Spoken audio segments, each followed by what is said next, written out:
Banto Bamudimu. What's up, everybody? Nigeria is corrupt, Kenya is going crazy, and Niger is losing it. We're going to talk about all of that, but before we get to that, let me say hi to you. How are you doing today? I'm greeting you from all over the place. Jebarekoba, Sebo, Nyabo, Uganda, Amakuru, Nimeza, Rwandese and Burundi, Shikamo for my Tanzanian brother, and Salumu VP for my Kenyan brothers. Thank you very much for choosing us. Oh, Wagwan me boss, Jamaica. Under the blood, me say me under the blood. Afa, my friend from Nigeria. It's great, Thank you very much for being part of this. I appreciate you, This is one big family. It's always a pleasure to discuss with you. Okay, my name is Zack. Maybe your first time to see me. I certainly don't know who you are, but we're going to like each other, no doubt about it. So if this is your first time, feel free. There is a button here, I think it's called subscribe. Please click on that button so we can see each other every day. Let's go. So Nigeria is corrupt. Fellas, Nigeria is the most corrupt country in Africa. Anyway, okay, I'm just kidding. A lot of countries are corrupt, but yeah, Nigeria is quite corrupt. So there's this lady in Nigeria who's a minister. The lady was receiving money from the government to do some positive things, and they've caught her. The money she was receiving was supposed to be to a work bank account, but the government was very surprised to see that she was allocating money into a personal account. So Nigerian president on Monday suspended the country minister of humanitarian affairs. Humanitarian affairs. Man, Nigeria. Humanitarian affairs. It's interesting. And poverty alleviation. So they have a humanitarian affairs and poverty alleviation. That's very interesting. Africa comes up with some of the things that are crazy, man.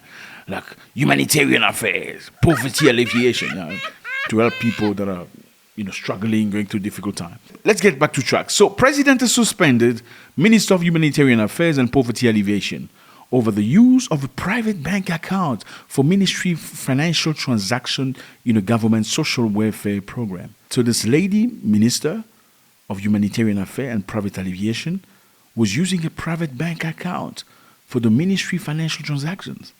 You know what that means? When you can use your private account dealing with money from government. Obviously, you don't know what it means. So, her name is Beta Edu. Beta Edu was suspended with immediate effect after Nigeria Anti-Corruption Agency carried out a thorough investigation of all ministry financial transactions, they say. So, obviously, they were looking to see what's happening. Okay, let's get back to track. President of Nigeria, Mr. Tinubu, very interesting person. Okay, he's dealt really bad with Niger and stuff, but looks like he's trying his best to do some of the good things. He said his presence in the government will mean terror for corrupt officials. And let me tell you, Africa has got some of the most corrupt politicians in the world. You have no idea. And I can tell you again, most of African nations are suffering today. It's not because the country is really bad. It's because politicians are really bad. This lady minister was suspended. It's quite pretty for a minister. Interesting. There are many ways to become minister. Many ways you can become a minister. In Africa, especially when you're a leader. Okay, I'm not saying that's the case. I didn't even say anything. You're already judging me. Come on. I'm just saying there are many ways to become a minister. Okay, anyway. So this lady apparently was dealing with 585 million naira. So that's about $660,000. That's the money they found into a private bank account. So let me just explain to you for some of you who don't understand. Okay? If you're dealing with money from government and you have to achieve certain things assigned to you by government, what you have to do is you're going to use the government bank account to do those tasks so they can follow up with you and they can do audit of what you've done. And in this case, this is a minister of humanitarian affairs, so that's helping poor people. And I don't know why Africans love help too much, like help me, help. Well, anyway, let's not get to that. And poverty alleviation. Clearly, a task is to give to people that are destitute, people that are desperate, people in difficulties. But, when you get $1 million to assign to people that are destitute and you put into your bank account, what can happen? You may just spend maybe $600,000 and keep the other money in your account. Nobody's going to know, right? But if you use it using the government account, then you're going to be accountable. But government can see how much money is in your account, right? They can follow up. If you spend 100,000, they can see there's 900,000 remaining. If you spend 500,000, they can see there's 500 remaining. If you have $1 million, right? But if you use your private account, nobody's gonna come and check your account and do an audit. So Mr. Tinubu has done, I think, a good job. Congratulations, Mr. President. Well, there are many policies of yours that I don't really like, but yeah, this one, congratulations to see that. And I feel like this is good because many African politicians, many people go to politics in Africa, not because they love the people, not because they love the country. Many people, unfortunately, go to politics in Africa because they want to get rich. And this is how you get rich. Government give you money to achieve something for everybody, for the people, and you're going to use half of the money to do that task and keep the rest of the money. No report. Or you're going to say, okay, we spent all the money. Oh, by the way, we needed more money to do what you ask us to do. But nobody's going to follow up to know how you get rich. Because it's very surprising to see our politicians in Africa, you see them coming out of poverty, 3, 4, 6 months later. Oh, he's got a villa. Oh, and another villa. Oh, he bought his second or third wife a villa. Yeah, how did he get the money? The dude was suffering like, you know what I mean? And yeah, congratulations. I think Nigeria has a long way to go. There's a lot of things to be repaired, but that's a first step already. You need to complain when you need to complain and say good things when good things are due. Congratulations. So we are in Niger. This is Niger. Here's the map. Okay, you remember Nigeria? Nigeria was this one. Here's the map of Nigeria. And this is Niger. Again, this is Nigeria. Look at the map. And this is Niger. There are two different countries. Nigeria is not Niger. These are two different countries. Although they're bothering each other, many people of Nigeria, certain tribes in Nigeria extend to Niger. They are actually, some of them are the same people, but they were cut by colonialism. You remember when they came to Africa and chopped countries like pieces of pizza, and people from, disregarding the ground. Some people of one family were on this side of the country that became Niger, and some people were on this side that became Nigeria. Anyway, so this is happening in Niger. We all know what's happening in Niger. President Mohamed Bazoum, you remember him? Okay, this is the president that was running the country like it was his back pocket, basically sending things and opportunity to Western nations, Western countries that were looting the country while people of the country were really suffering. So in Niger, it's a country that's known for uranium. Uranium, one of the riches of Niger. What is uranium? Uranium is used for the production of electricity and many other things. So if you have a lot of uranium, you can produce electricity. And Niger has been providing uranium to France. And France has been using the uranium to create electricity for France and also export electricity from other countries in Europe. So France has been selling electricity to other countries in Europe. In the meantime, guess what's happening in Niger? They have no electricity. And people are living under the soul of poverty. Yeah. Most of the people living under the line of poverty, while the countries with so much riches.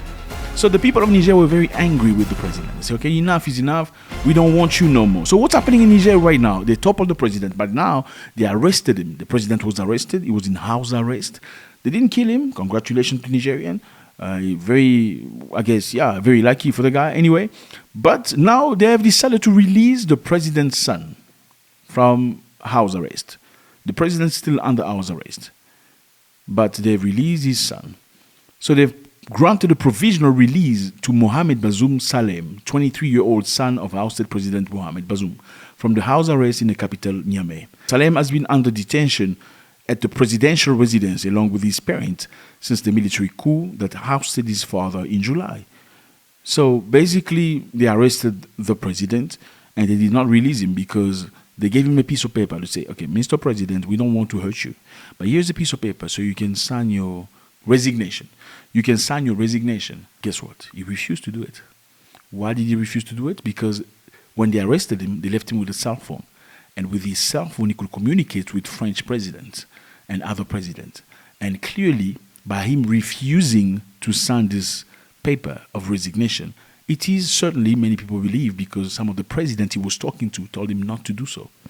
So that shows you that he's stubborn. And until he signed that paper, they decided not to release him. But in the meantime, as they kept him in house arrest, they also kept some of his family members, including the son. Now they have decided to release the son, that 23-year-old. Say, okay, you need to go. You can go now. You are free. I think it's a good thing. It's a good step. I mean, the son shouldn't be paying the price of decisions of his dad. I don't think that is good justice. Justice is everybody must pay for whatever they do. right? So the military tribunal did not disclose the fate of Salem's parent in the statement. So the father's still in jail, house arrest. Obviously, I'm sure there's electricity and some, food and whatever. But the boy can now live his life. Congratulations to Niger. We hope the country is going to go in a good direction. They're already reforming, changing a lot of things in Niger right now. The price of uranium has gone high. So the selling price in the market is actually very good. Because at the time, France was exploiting the minerals.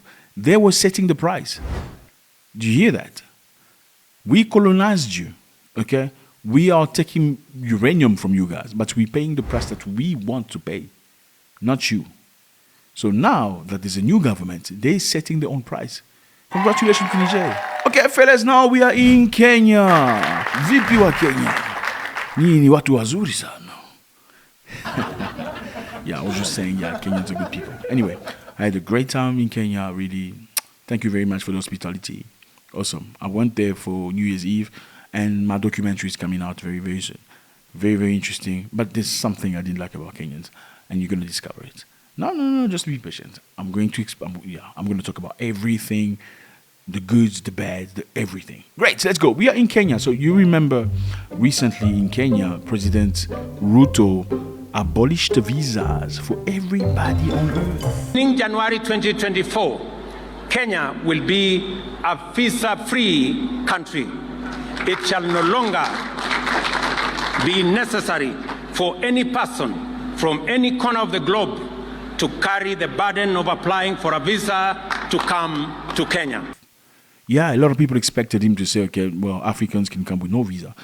But he extended that to everybody on earth because he believed Kenya is where human beings came from, because science say that the oldest remains of a human being were actually found in Kenya, effectively. So as far as we know, Kenya is the place. So President decided everybody can come to Kenya with no visa, which sounds good, okay? But there has been some turmoil about it, some trouble.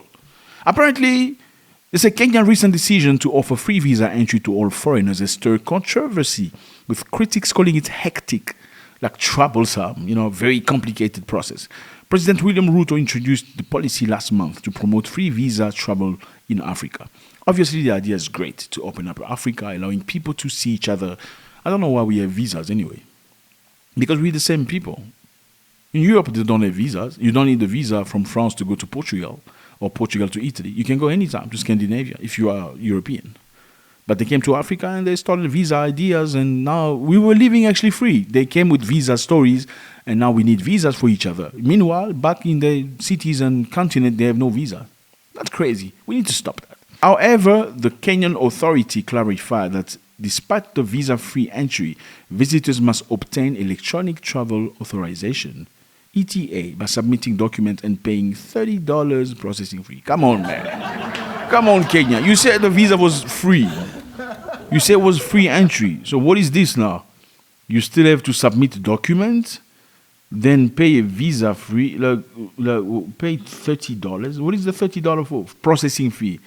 So there's visa and processing fee. Isn't that the same thing? You said free visa, so you can come. Now, $30 for what? That's just like saying visa, right?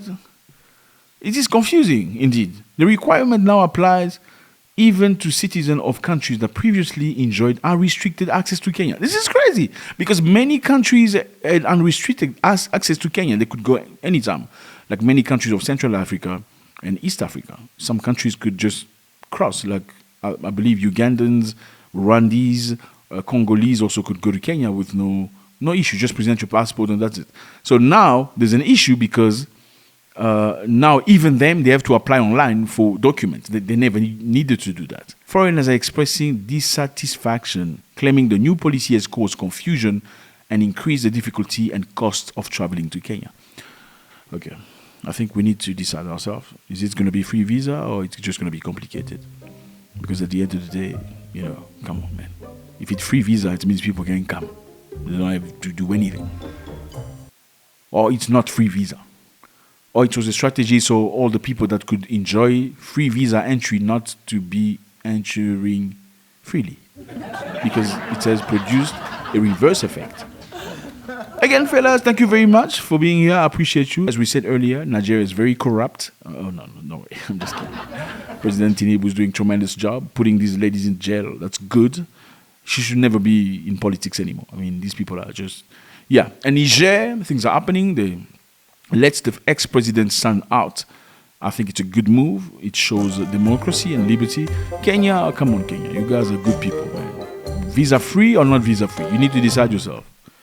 God bless.